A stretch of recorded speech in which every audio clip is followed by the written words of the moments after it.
countdown for blastoff. X minus 5, 4, 3, 2, X minus 1, fire.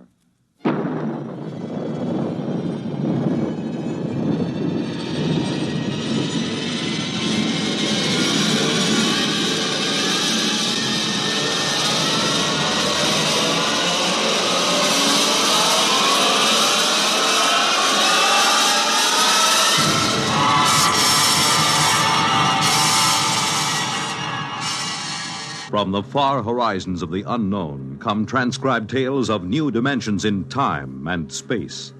These are stories of the future, adventures in which you'll live in a million, could be years, on 1,000 maybe worlds. The National Broadcasting Company, in cooperation with Galaxy Science Fiction Magazine, presents X minus 1.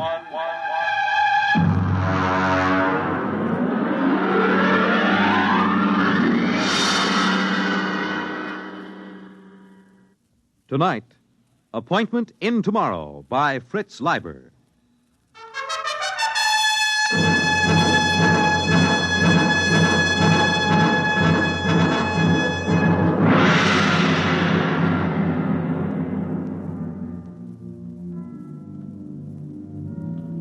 The first angry rays of the sun, which surprisingly enough still rose in the east at 24-hour intervals, pierced the lacy tops of Atlantic combers and touched thousands of sleeping Americans with unconscious fear because of the unpleasant similarity to the ray from World War III's thermonuclear weapons. This was America approaching the end of the 20th century, America of the mask fad for women and the Neo-Cretan dress styles, America of your local radiation hospital, of the endless war and the loyalty detector. In his bedroom in the Thinkers Foundation, George Helmut slept. Calculus to the nucleus, adding a quantum equal to the resultant of G sub 1 prime. Repeating, the quantum... His educational sandman purred learnedly in his ear, droning tensor calculus through the night, filling the hours that used to hold man's formless fears and floating anxieties with the rigid form and anchored shapes of mathematics. Precisely at 8, the sidereal alarm went off. Yeah. Ooh, my head. Oh, shower. 96.8, commence. Under the soothing spray of the body temperature robo-shower, Helmut took a deep breath and cast his mind to the limits of the world and his knowledge. It was a somewhat shadowy vision, but he noted with impartial approval, definitely less shadowy than yesterday morning. Off. Dry blast, commence. Employing a rapid mental scanning technique, he cleared his memory chains of false associations, including those acquired while asleep. He felt the snap of clearing non-thalamic reasoning returning as the brain surged into clear, sharp control. Off. Clothing. Color key 705. He stepped into his clothing, the severe tunic, tights, and sockasins of the modern businessman. He smiled. The next big move had come to him in his sleep, as many of his best decisions did, because he utilized the time-saving technique of somno-thought, which could function at the same time as somno-learning. Attention, robo-locator. Category, rocket physicist. Classification, genius level. Time limit for search, 20 minutes. Commence. Take dictation. Dear fellow scientist, a project is contemplated that will have a crucial bearing on man's future in deep space. Ample non-military government funds are available. There was a time when professional men scoffed at the Thinkers Foundation. Then there was a time when the thinkers perforce neglected the professional men. Now both times are past. I would like to consult you this afternoon, 3 o'clock sharp, Thinkers Foundation, signed George Helmut. End of dictation. The president is waiting to see Maisie, sir. He has the general staff with him. March and peace to him. Tell him I'll be down in a few minutes.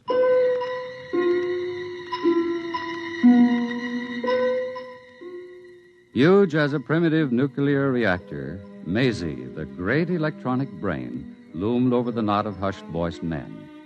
Its front was an orderly expanse of controls, indicators, telltales, and terminals, the upper ones reached by a chair on a boom. This was the machine with 1,000,000 times as many synapses as the human brain, the machine that remembered by cutting delicate little notches on the rims of molecules.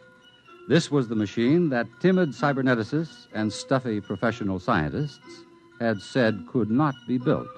Yet this was the machine that the thinkers, with characteristic Yankee push, had built and named, with characteristic irreverence, Maisie.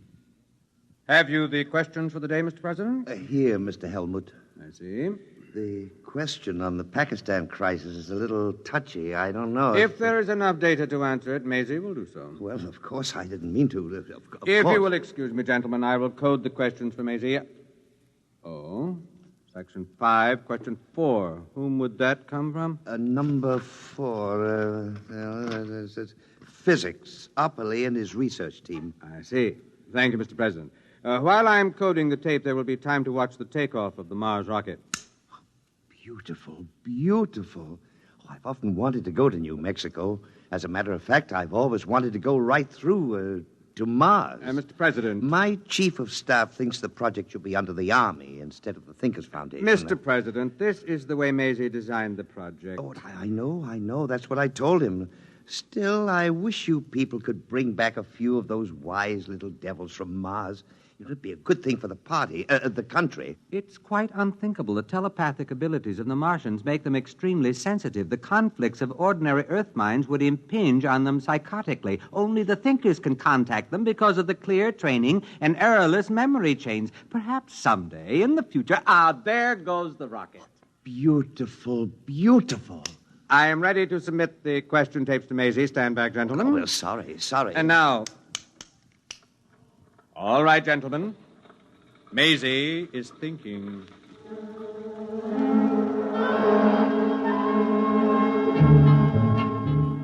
The question tape, like a New Year's streamer tossed out of a high window into the night, sped on its dark way along spinning rollers. Curling with an intricate aimlessness, it tantalized the silver fingers of 1,000 relays, saucily evaded the glances of 10,000 electric eyes, impishly darted down a narrow black alleyway of memory banks, and, reaching the center of the cube, suddenly emerged into a small room where a sweating fat man in shorts sat drinking beer. Here it comes. Get off my lap, honey. I've got work to do. Can it wait? I said get.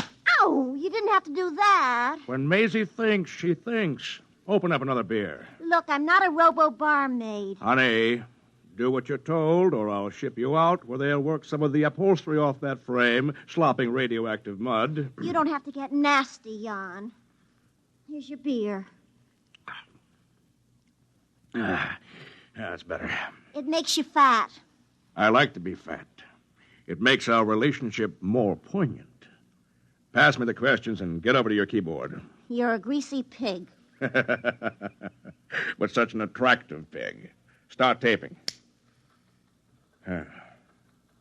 Why, that dirty... What's the matter? One of the questions. Does Maisie stand for male Zell? For what? Male Zell. Does it? Look, you just keep sitting on your brains and let me do the thinking. Tape. Maisie does not stand for male Zell. Maisie stands for amazing, humorously given the form of a girl's name. Who is Maelzel? Edgar Allan Poe. Huh? It's a story. Maelzel's chess player. About an automaton that was supposed to play chess. Poe proved it had a man inside it. Oh, and they want to know if Maisie... They're wrong. Maisie doesn't have a man inside it. Just a lump of conceited lard. You could have hit me with that. Look at my dress. Get me another glass of beer. That must have come from the physics section of the Research Institute. Opperly and that ape Farquhar. Well, we'll look into that. All right, start taping. Question 1. The midterm election vidcast should be spaced as follows.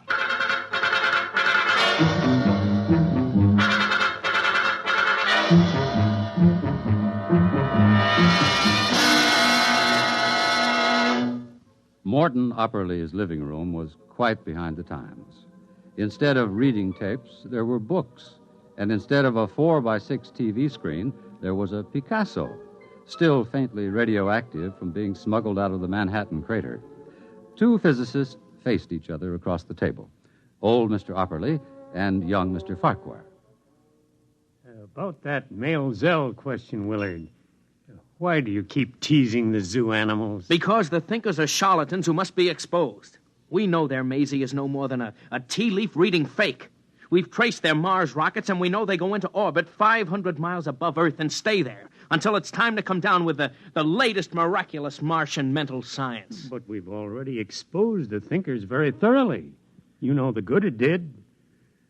Willard, the age we live in wants magicians. A scientist tells people the truth. When times are good, when the truth offers no threat, people don't mind. But when times are very, very bad, well, a magician tells people what they wish were true. That perpetual motion works, that colored lights can cure cancer, that a psychosis is no worse than a bad cold, and that they live forever. In good times, magicians are laughed at. They're the luxury of a spoiled, wealthy few. But in bad times, people sell their souls for magic cures and buy perpetual motion machines to power their war rockets. Are we supposed to beg off from a job because it's difficult and dangerous? In my day, Willard, I was one of the frightened men. Later, I was one of the angry men. And then one of the minds of despair. And now I'm convinced that all of my reactions were futile. Exactly. You reacted. You didn't act. If you men who discovered atomic energy had only formed a secret league, if you'd only had the guts and foresight to use your tremendous bargaining power to... Willard, we scientists weren't the stuff of which cloak and dagger men are made. Can you imagine Oppenheimer wearing a mask or old Einstein sneaking into the White House with a bomb in his briefcase? That's not the way power is seized. New ideas aren't useful to men bargaining for power. Only established facts or lies are. What do you want to do? Surrender the world to charlatans without a struggle? The thinkers are vulnerable. Their power is based on a series of lies. All power is. The greater the lie, the greater the power. What's it based on? A few lucky guesses, some faith healing, some science hocus pocus. The power of the thinkers isn't based on what they've got, but on what the world hasn't got. Peace, honor, a good conscience. They've sent for me. Who? Jan Tregerin? No. George Helmut. I got the radiogram an hour ago. They know they'll have to produce a real nuclear rocket pretty soon, and they'll need our help. I'm afraid, Willard. You think it might be a trap? After the Malzell question, you think they might want to shut me up? I'm not afraid for your life. I'm worried about other things they might do to you. They'd better be worried about the things I'm going to do to them.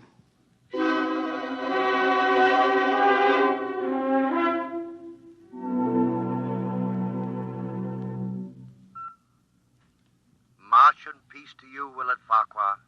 You have entered the Thinkers Foundation. Please remain on the slideway. I want to see George Helmut. May we take your hat and coat? What the... Do not be alarmed. Invisible radiations are slaughtering all the germs in your body, while more delicate emanations are producing a benign rearrangement of your emotions. Claptrap. I can recognize a 14-cycle sonic note when I hear one. Where's Helmut? This way, please. Helmut, cut out all this Swami stuff. Where are you? I'm afraid Mr. Helmut won't be able to meet you, Mr. Farquhar. I'm Jan Tregerin. Perhaps you can have your conversation with me.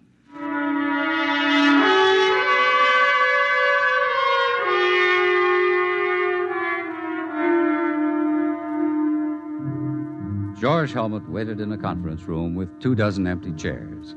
He had prepared by 2 hours' rest with the Somno teacher on full volume for this conference, having strengthened his mind by hard years of Somno learning, memory straightening, and sensory training. He had assured himself of the executive power to control the technicians and direct their specialized abilities. Together, they would have built the true Mars rocket. But, unfortunately, No one came. Where are they? Report. No word from the door, Master. They can't all be late. Did you check? The calls have been put through. What response? Dr. Burnside reports he received the second message just in time. What second message? The message calling off the meeting. Did he read the text of the second message back? Shall I play it back? Never mind. How was it signed? The signature? Signature, Mr. Jan Tregeron.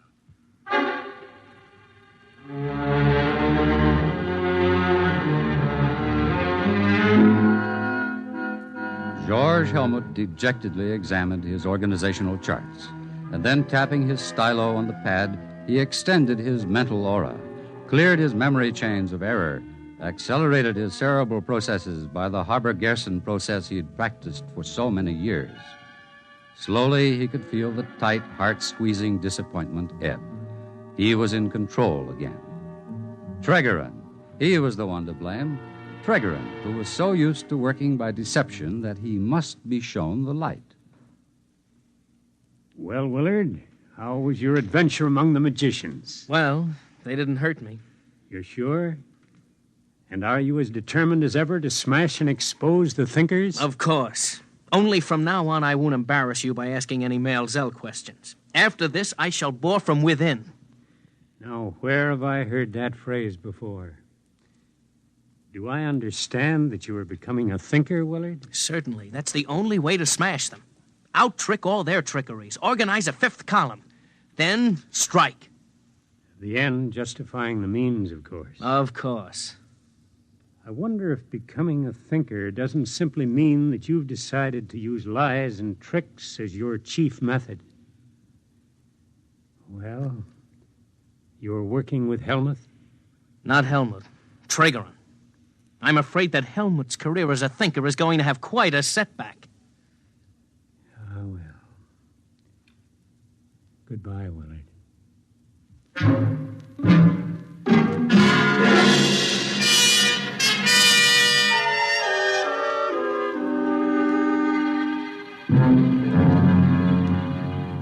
Tregeron, I want to talk to you. Shall I leave? No, please stay. Jan? Stay. You ought to enjoy this. George has that errorless memory chain. Tregeron, you know why I'm here. I don't know. I've been sadly remiss on my precognition and clairvoyance exercise. I've been too busy with other things, other people, other exercises. But I don't need Maisie to guess. You just went ahead and canceled the conference without consulting me. You called it without consulting me. Shouldn't do that sort of a thing, George. I was absolutely sure of my ground, perfectly prepared. I visualized it. The rocket boosting up on chemical power, then setting sail. Sail? Sail? A nuclear reactor rocket. Oh, George, you're fabulous. Yes, sail. Thin streams of nuclear reflecting material and the rocket feeding meson streams behind it. I conceived it all, complete, except for technical details. George, you are a thinker. A real thinker. I know. Now, look here, George.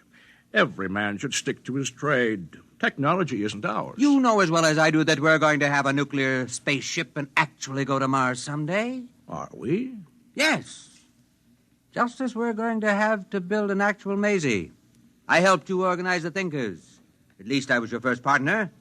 Our basic idea was that the time had come to apply science to the life of man on a large scale. The only thing holding the world back from this was the ignorance and superstition of the average man and the stuffiness and lack of enterprise of the academic scientists. Their worship of facts, even when the facts were clearly dangerous. Splendid. Splendid. Caddy, get me another beer. I'm filing my nails. All right, all right. Everybody wanted the new world. The trips to Mars, the knowledge of the human brain. All they lacked was the nerve to take the first big step. And that was what we supplied. Here's your beer. It was no time for slow and careful plodding. We couldn't afford to check and double-check.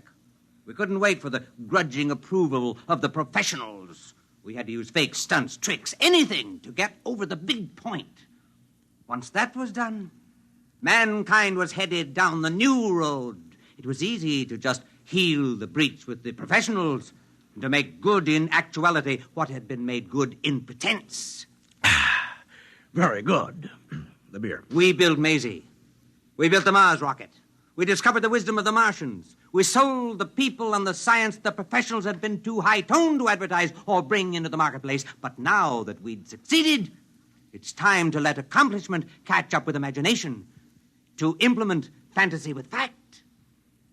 You suppose I would have gone in with you if I hadn't known that someday we'd actually make what we claimed we had already made? Oh, is that it? Jan, the day's come, and I'm the man. I've prepared myself. Caddy, clear the decks. All right. I know. You just want room to point that fat finger. I want her to stay. All right. George, look, every revolutionary wants to see the big change take place in his lifetime. But time for the second step. George, the average man's exactly where he was 10 years ago when we took over, except he's got a new god. More than ever, he thinks of Mars as a Hollywood paradise with wise men and yummy princesses, like Caddy here. Do you think I'm yummy, really? Shut up. Maisie is Mama, magnified 1,000,000 times. The professional scientists, they're more jealous and stuffy than ever. All they like to do is turn the clock back to a genteel dream world of square caps and quadrangles. Bravo! I said shut up. George, maybe in 10,000 years we'll be ready for the second big step. Meanwhile, the clever will rule the stupid. The realists will rule the dreamers. George, did you actually think you could have bossed those professionals? Nuclear scientists? Rocket physicists? Oh, now listen to me, boy. They'd have torn you to pieces in 20 minutes, and glad of the chance. George, you baffle me. You know that Maisie and the Mars trips and all that are fakes, yet you believe in your somno-learning and consciousness expansion and optimism pumping like a corn-fed yokel. There is a place for the man who has the courage to dream. Sure. In a straitjacket. Oh, George, you remind me of those men who used to put out those lurid little magazines with Caddy's grandmother on the cover in outer space in a stripped-down bathing suit. My grandmother never... I said shut up! That's what it is. Frustrated little men playing science god to generations of pimply high school chemistry students and gas station attendants, conning them into thinking they're in the know, sprinkling a few formulas to the garbage and playing Atom Smasher, and then being very solemn about the role of imagination in science. George, the trouble with you is they forgot to take your zap gun and space cadet decoder pin away from you when you turned 13. That's your honest opinion? It's more than that. George, get a hold of yourself and quit taking fantasy in the veins. That's an order. Jan, the strange part of it is that I know as well as you do that Maisie and the Mars trips are fakes, but some things aren't. The human mind, Jan, is a tool that hasn't been perfected yet. There are more things in heaven and earth than are dreamed of in your philosophy, Horatio. Who's Horatio? I said shut up. This is the last full cackle, George. You've been fooling around with ESP, huh? Telepathy? Maybe a little hypnotism? Maybe. All right. Guess what I've got in my drawer? Extend your consciousness. Telepath it. Visualize it. Never mind. I'll save you the mental effort. It's a pistol, see? Now, let me tell you something. I got a couple of boys waiting outside. They'll take you by jet to New Mexico. George, congratulations. You're leaving for Mars tomorrow. Mars? Yes. I've decided Mars to be the best place for you. We'll arrange it so that your trip is, say, 2 years long. Perhaps in that time, orbiting up there, you'll learn a little Martian wisdom. For example, the big liar must never fall for his own lie. Meanwhile, I got a replacement for you. His name is Willard Farquhar. But I sent for him to... Yes. You see, I, too, believe in cooperation with the scientists. But by subversion. I'll offer them the hand of friendship with a big, fat bribe in it. You know what the bribe is? The power to destroy me. That's what I'm offering. Join us. Learn our secrets. Bore from within. Bide your time before you strike. But while he's biding, I'll have him. And when he's ready to strike, you'll find it's not quite the time. Wait a little bit. Enjoy the power. Play with fat old Jan Tregerin like a cat. And by then I'll have him. You can't replace me, Jan. Oh, you were a good man, George, when we needed catchy slogans, ray guns, plastic helmets, fancy sweaters. I warned you, Jan. Don't underestimate the mind, the human brain. Even Caddy here is a fascinating instrument. For example, I had a little talk with Caddy last week. Very boring. But useful. For when we were finished, her mind had something it didn't have before. You always were educational, George. Caddy, look at me. Look at me. Look at me. Now, put your hand on his arm. Now, take his gun. Caddy, are you crazy? I've got his gun. What now? You see, Jan, there is a place for the dreamer, the man who believes, who can use his mind. I'm going to get rid of you, Jan, because the man who dares to dream will rule. Caddy, look at me. Look at me. Point the gun at him. Look at me. I can't anymore. It's too ridiculous. Jan, take your silly gun back. It's too heavy. What? Caddy, I command you, look at me. Look at me. The power of the mind. Hey, boys, come in and get him. I don't understand. Caddy, look at me. Oh, all right, I'll look at you. Poor Superman.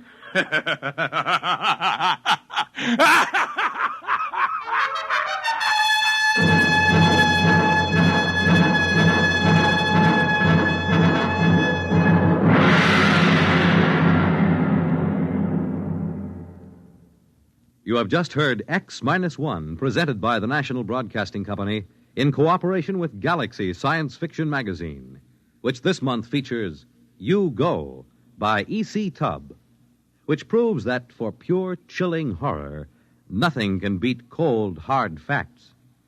Galaxy Magazine, on your newsstand today.